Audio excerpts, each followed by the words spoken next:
Messages not working after the Android 17 update. Some people are also experiencing the Messages app crashing, not opening, or not receiving texts. I will show you the most effective fixes to get it working again.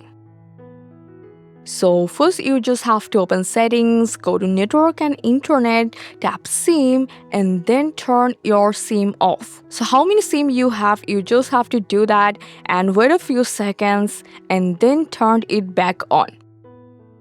And now you just have to restart your phone. Even if you have already restarted after installing Android 17, try doing it again as many temporary updates bugs disappear after another reboot. Next, clear the Messages app cache. Go to Settings, tap App.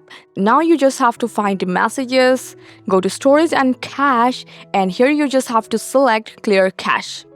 Most of the time, this fixes all of the issue, but if that doesn't work, you just have to go for Clear Storage. But don't worry, this won't delete any of your messages. Google now back up all the messages on the account. But before you go for it, you can check your backup.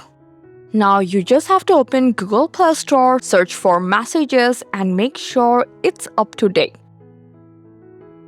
And also check for any new Android update available since Google often releases fixes for beta issues.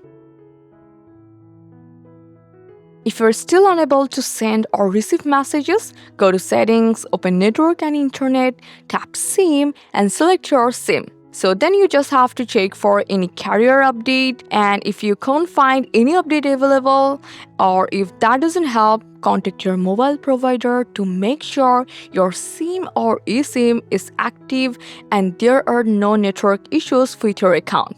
And try all of this process and let us know which worked for you. Thanks for staying tuned with Fixes 9 till then.